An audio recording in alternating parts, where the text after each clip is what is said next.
Christmas day یہ الزام ہے اللہ پر. میری ماں کو کوئی گالی دے کہ اس نے غلط ناجائز بچے کو جنم دیا، اس آدمی کو جا کے میں بولوں گا کنگریچولیشن، بدھائی ہو، تمہاری عید ہے، میری ماں پر تم نے الزام لگایا، اس کے لیے بدھائی ہو. یہی بدھائی یہی نوجوان دیتا ہے جا کے. کرسچن ہے، دوست ہے، کیا ہوا، ہیپی کہہ دیا یا کنگریچولیشن، یا ہم نے اسے اگر کچھ کہہ دیا کہ مبارک ہو تمہارے لیے تمہاری عید، تمہارا کرسمس ڈے، تو کیا ہو گیا؟ ہوا یہ کہ میرے رب کو وہ گالی دے رہا ہے. کرسمس ڈے کا مطلب وہ گالی دے رہا ہے میرے رب کو، اور جو رب کو گالی دے رہا ہے میں اسے بولوں گا مبارک ہو تم نے میرے رب کو گالی دی. پھر پکنک کس بات کی مناتے ہو؟ غلط ہے، بے راہ روی ہے. ہمارے شیخ آگے ہیں.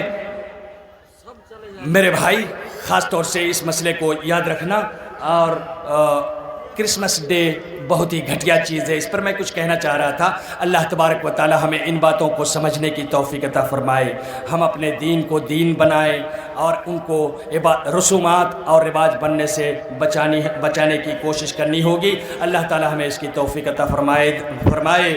اقول آتا ہے 3 لوگوں سے زیادہ، الحمدللہ یہاں کافی زیادہ لوگ ہیں، 3 لوگوں سے زیادہ کچھ لوگ بیٹھ کر اگر اللہ کا ذکر و اذکار کریں تو الا حفتہم الملائکہ، اللہ کے رحمت کے فرشتے اس مجلس کو ڈھانک لیتے ہیں. وغشیتہم الرحمہ، اور اللہ کی رحمت انہیں گھیر لیتی ہے. وَنَزَلَتْ عَلَيْهِمُ السَّكِينَةُ، اور اللہ تبارک و تعالیٰ کی طرف سے سکون و اطمینان کا نزول ہوتا ہے. اور جب یہ مجلس ختم ہوتی ہے اللہ تبارک و تعالیٰ کا منادی اعلان کرتا ہے قوموا مغفورین لکم، اٹھنے سے پہلے سنتے ہوئے جاؤ، گھر پہنچو گے تمہارے گناہ معاف ملیں گے، تمہارے نامہ اعمال میں گناہ نہیں ہوں گے. یہ فضیلت تھی ایک دینی مجلس کی. اور اس مجلس میں کیا ہوتا ہے؟ کیا ہوتا ہے دینی مجلسوں میں؟ قرآن کی آیتیں یہاں پڑھی جا رہی ہیں، ادھر ہنسی ٹھٹھا مذاق ہو رہے ہیں، ادھر مرد و زن کا اختلاط ہے، ادھر نہ جانے کیسے کیسے میلے ٹھیلے ہیں، ادھر نہ جانے. عام طور پر ہمارے سیمانچل میں ایسا ہی کچھ چل رہا ہے. دینی مجلسوں کو ہم نے بگاڑ دیا ہے. جیسے نماز کو نماز رہنے نہیں دیا، روزے کو روزہ رہنے نہیں دیا، حج کو حج رہنے نہیں دیا، اس کو ایک ٹورزم بنا دیا ہے، ویسے ہی دینی مجلسوں کو بھی ایک ٹھیکیداری اور بازار بنا کے رکھ دیا ہے. بازار بنا دیا ہے اپنے جلسوں کو، اور یہ ہم نے کیا ہے. کیوں؟ عبادت انجام دو گے تو ثواب ملے گا، عبادتوں کو کنورٹ کر دو گے عادت اور اطوار میں، رسم و رواج میں، عبادت نہیں. یہ ایک جرم ہے، وہ جرم جس جرم کی وجہ سے اللہ تعالیٰ اپنے نبی کا گلا کاٹنے کی دھمکی دیتا ہے. اتنا بڑا جرم ہے اور ہمیں پتہ ہی نہیں چلتا ہے ہم نے غلط کیا کیا. کیا غلط کیا؟ جلسہ ہے، جلسہ میں جائیں گے، دین کی بات سنیں گے. سنو وَمَا كَانَ صَلَاتُهُمْ عِنْدَ الْبَيْتِ إِلَّا مُكَاءً وَتَصْدِيَةً. ابو جہل، ابو لہب اور اس جیسے کفار مکہ اور مشرکین عرب خانہ کعبہ کا طواف کرتے تھے، حج کرتے تھے، خانہ کعبہ میں نماز پڑھتے تھے، لیکن ان کی نمازیں کیسی ہوتی تھیں؟ اللہ تبارک و تعالیٰ کہتا ہے وَمَا كَانَ صَلَاتُهُمْ عِنْدَ الْبَيْتِ. خانہ کعبہ میں کفار مکہ اور مشرکین عرب جو نماز پڑھتے تھے وہ نماز اس کے علاوہ کچھ نہیں ہوتی تھی کہ نمازوں میں وہ لوگ مکاءً سیٹیاں بجاتے تھے. اور سیٹیاں کیسے بجاتے ہیں؟ مجاہد کی روایت ہے، امام ابن کثیر رحمہ اللہ اس کی تفسیر میں مجاہد کی روایت نقل کرتے ہیں۔ وہ کہتے ہیں اپنی انگلیوں کو منہ میں ڈالتے اور ہوا کو باہر نکالتے، اس سے ایک سیٹی کی آواز بنتی تھی اور یہی سیٹی مکاک کہی جاتی تھی۔ الا مکاء و تصدیہ، خانہ کعبہ میں جاتے نماز پڑھنے اور وہ سیٹیاں بجاتے، وہ تصدیہ، تصدیہ کہتے ہیں تالیاں پیٹنا، تالیاں بجانا، تالیاں بجانا، یہ ان کی نماز تھی۔ وَمَا كَانَ صَلَاتُهُمْ عِنْدَ الْبَيْتِ، بیت اللہ میں ان کی نمازیں یہی ہوتی تھی، سیٹیاں بجانا اور تالیاں مارنا، تالیاں پیٹنا، یہ ان کی نمازیں۔ آج ہماری نماز نہ صحیح، ہمارا جلسہ جو کہ یہ بھی ایک عبادت ہے، تالیوں کی گونج میں گم ہو جاتا ہے۔ ہماری گڑگڑاہٹ، ہماری سرسراہٹ، ادھر جھولے جھول رہے، ادھر بچے جمپ کر رہے، ادھر مارکیٹ لگا ہوا ہے، پورا سیمانچل اسی وجہ سے بدنام ہو رہا ہے۔ سیمانچل کے جلسے ایسے ہوتے ہیں۔ کیوں میرے بھائی؟ عبادت کو اتنا کیوں بگاڑ دیا؟ کیوں بگاڑا؟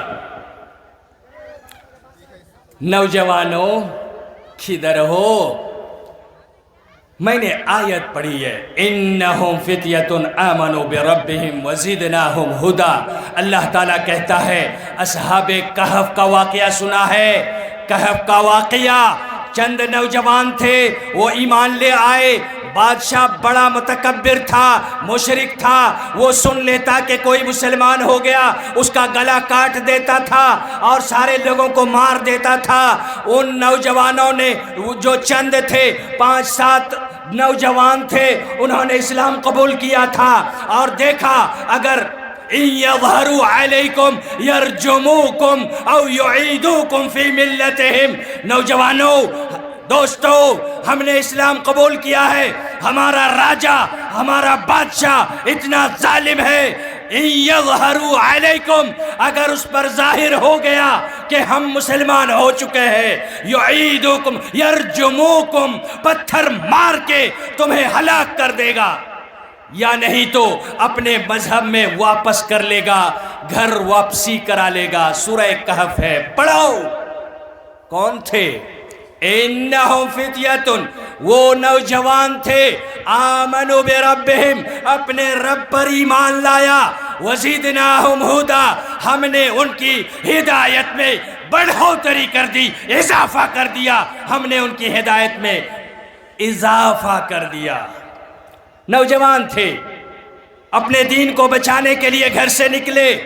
اگر بادشاہ کو پتہ چل گیا ہمیں یا تو قتل کر دے گا یا نہیں تو گھر واپسی کرائے گا، یعیدوکم فی ملتہم، گھر واپسی کروائے گا، ہم یہ دونوں نہیں ہو سکتے، دونوں کے لیے ہم راضی نہیں ہیں، لہٰذا کیا کریں گے؟ ان نوجوانوں نے کہا چلو پہاڑ کے غار میں چھپ جاتے ہیں۔ ان کے ساتھ ایک کتا بھی تھا۔ اللہ تبارک و تعالیٰ بیان کرتا ہے، وَكَلْبُهُمْ بَاسِطٌ ذِرَاعَيْهِ بِالْوَصِيدِ، وہ کتا جہاں وہ نوجوان غار میں پہاڑ کے گوفہ میں گھس گئے اور وہاں بیٹھ گئے، اس جگہ اپنے دونوں ہاتھوں کو پھیلا کے وہ کتا بھی بیٹھ گیا۔ قرآن اس کتے کا ذکر کرتا ہے اور جب تک قیامت قائم نہیں ہوگی اس کتے کی کہانی پڑھی جاتی رہے گی اور قرآن کے الفاظ میں اس کتے کا نام موجود رہے گا۔ وجہ کیا ہے؟ وجہ یہ ہے کہ وہ نیک لوگوں کی صحبت میں تھا، نوجوانوں کی صحبت میں تھا، اس لیے اللہ کے کتاب میں اس کا نام خالد ہو گیا۔ خالد کا مطلب ہمیشہ زندہ رہے گا، اس کا نام خلود اختیار کر گیا۔ جب تک قرآن باقی ہے اس کتا کا ذکر موجود رہے گا۔ میرے بھائیوں، نوجوانوں، وہ نوجوان جو اپنے کو، کون سا نوجوان جو لپسٹک لگاتا ہے، وہ نوجوان جو کاجل لگاتا ہے، وہ نوجوان جو گالوں کو لال لال بناتا ہے پاؤڈر لگا کے، وہ نوجوان جو بیوٹی پارلر جا کے لڑکیوں کی شکل بناتا ہے، وہ نوجوان جو اپنے بالوں کو بڑھاتا ہے لڑکیوں کی طرح سے، وہ نوجوان جو فلٹر لگا کے ٹک ٹاک اور سنیپ چیٹ میں فلٹر لگا کے لڑکیوں جیسی بھولی صورت بنواتا ہے، وہ نوجوان نہیں ہے، وہ نہیں ہے، وہ نوجوان وہ ہے جس کا ذکر اللہ تبارک و تعالیٰ کر رہا ہے۔ ایمان لایا انہوں نے اور اپنے ایمان کی حفاظت کے لیے گھر کو چھوڑا، اپنے خاندان کو چھوڑا، جا کے پہاڑ کے گوفے میں چھپ گئے۔ اللہ تبارک و تعالیٰ کہتا ہے وَزِدْنَاهُمْ هُدًى۔ آج کا نوجوان معاشرے کا ٹھیکیدار بنتا ہے لیکن غلط کاموں میں۔ کون ہے نوجوان؟ 5 منٹ لوں گا کیونکہ آج کا میرا موضوع ہے۔ شیخ 5 آئیں، شیخ آئیں۔ سب سے اہم ترین بات یہ تھی ہمارا نوجوان کن چیزوں میں وقت گزاری کرتا ہے۔ کئی دنوں بعد وقت آئے گا 25 دسمبر 26 دسمبر کرسمس ڈے، ہمارا یہی نوجوان جو سال بھر لڑکی بنتا پھر رہا تھا، یہ نوجوان پارٹیاں منا رہا ہوگا کسی بیچ میں، ندی کنارے، کسی گلی میں، کسی نکڑ پر، کسی میدان میں، صحرا میں چلا جائے گا، وہاں پکنک منا رہا ہوگا کہ اللہ پیدا ہوا، اللہ پیدا ہوا، اس بات کی خوشی میں جا کے پکنک منا رہا ہوگا کرسمس ڈے۔ اور چند دن بعد جب نیا سال آئے گا ہیپی نیو ایئر، خود بھی خوشیاں منائے گا، پکنک منائے گا۔ اور یہی نوجوان ہے جو لوگوں کے پاس جا کے دین کا ٹھیکیدار بنتا ہے، ہم دین کے لیے کچھ بھی کریں گے، جلسہ کریں گے، نماز کبھی نہیں پڑھے گا، کبھی نماز نہیں پڑھے گا، لیکن جلسوں کے لیے اپنی جان لٹا دے گا، کیونکہ جلسہ اس کے لیے صرف ایک انجوائمنٹ ہے، انجوائے کرتا ہے۔ ایک وقت فلموں میں جا کے انجوائے کرتے تھے، اب جلسوں میں وہی انجوائے کرتا ہے، اسی لیے جلسوں کا انعقاد کروانا چاہتا ہے نوجوان۔ نوجوانوں، اللہ تبارک و تعالیٰ پر الزام ہے کہ اللہ پیدا ہوا۔ اللہ تعالیٰ کہتا ہے لم یتخذ صاحبۃ ولا ولدا، اللہ کی نہ تو بیوی ہے نہ اس کے بچے ہیں، لم یلد ولم یولد، نہ اللہ نے کسی کو جنا نہ وہ کسی کا جنا ہوا ہے، ہو ہی نہیں سکتا ہے۔ اور اگر کوئی کہتا ہے اللہ اسے دھمکی دیتا ہے انتہوا خیر لکم، خبردار رک جاؤ، یہ بات تم نہیں کہہ سکتے۔ اللہ کا کوئی بیٹا نہیں،